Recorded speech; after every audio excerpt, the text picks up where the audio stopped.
Pronto pizzaiolo, la pizza 4 saisons est une recette inévitable et incontournable présente sur toutes les cartes à pizza des pizzerias qui se respectent. En effet, tu la retrouveras toujours aux côtés des autres calzone, 4 fromages, margarita, regina et tutti quanti. Dans cette vidéo, nous allons parler de l'histoire de cette pizza, quelles sont ses origines et comment la réaliser dans les règles de l'art. Mais avant cela, générique.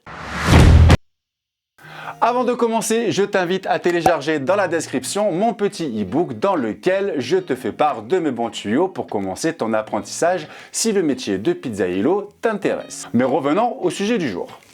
La 4 saisons ou la Quattro Stagioni pour les puristes est très proche d'une autre pizza très connue, la Capricciosa. C'est simplement la disposition des ingrédients qui les différencie. En effet, la recette de la 4 saisons traditionnelle se distingue au premier regard, de par la répartition des ingrédients en 4 parties afin de retrouver les 4 saisons de l'année. C'est une pizza savoureuse et équilibrée en termes de goût et de couleur. Mais où a-t-elle été inventée? Bien sûr, nous pouvons affirmer que cette recette nous vient tout droit de la botte italienne, là où la pizza est née, là où la pizza est enracinée dans l'histoire culinaire nationale.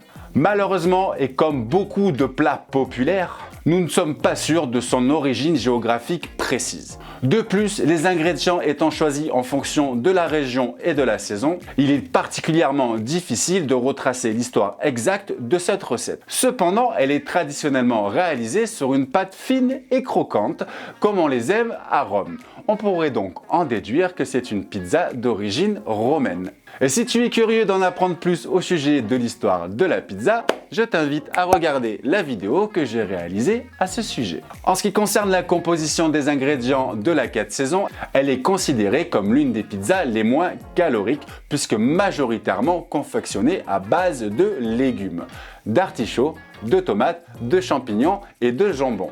Les artichauts représentant le printemps, l'été pour la tomate, les champignons pour l'automne et le jambon ou le prosciutto si tu préfères pour l'hiver. Il est important de souligner que les ingrédients peuvent varier et changer en fonction des régions et des préférences individuelles. Ainsi, il peut y avoir quelques variations dans la façon de la préparer. Mais l'idée générale reste sensiblement la même, pouvoir représenter les 4 saisons de l'année sur une seule et même pizza. Comment réaliser une pizza 4 saisons dans les règles de l'art? Alors enfile ton tablier car je vais te fournir un protocole de pâte à pizza style romaine, fine et craquante dans le respect de la traditionnelle 4 saisons.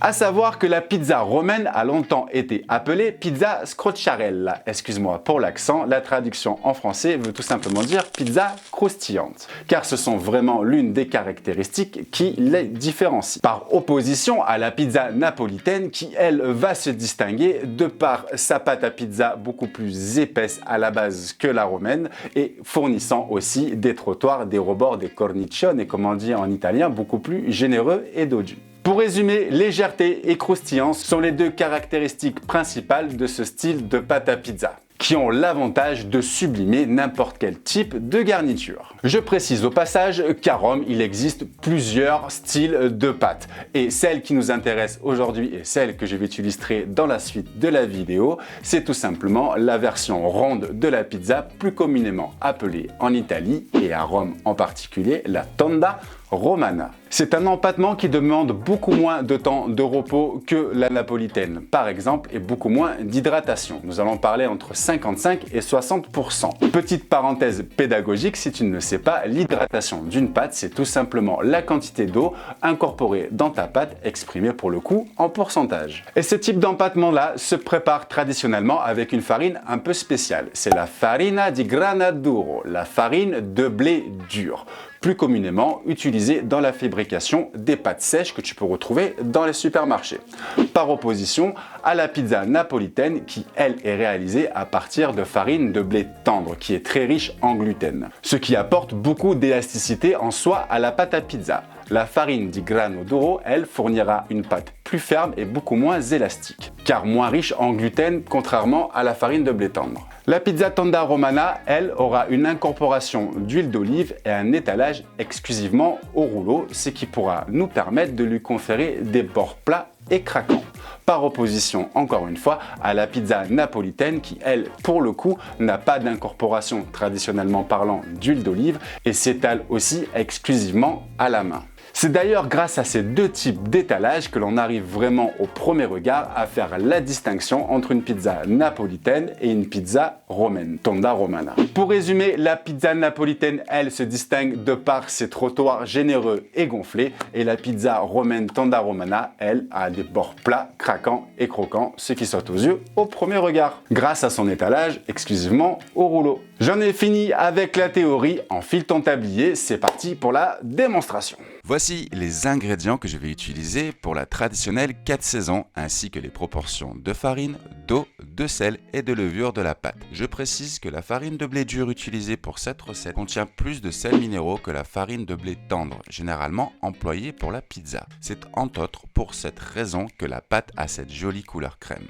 Et dans un souci de fermentation, j'ai rajouté 10 mg de levure en plus que d'habitude pour un total de 0,50 g, car les sels minéraux et les sels en tout genre nuisent au développement de la pâte. Ce qui n'est pas vraiment un problème pour la tonda romana, vu que nous cherchons avant tout une pâte fine et craquante. Je dispose mon pâton sur le plan de travail saupoudré de farine et de semoule moyenne afin d'apporter une touche de croustillance supplémentaire. Je passe à l'étape d'étalage avec mon rouleau en prenant soin d'aller bien jusqu'au bord pour éviter que ces derniers ne gonflent de trop lors de la cuisson. Je dépose mon disque sur une pelle en bois une fois le diamètre souhaité obtenu et je garnis avec les ingrédients traditionnels de la 4 saisons.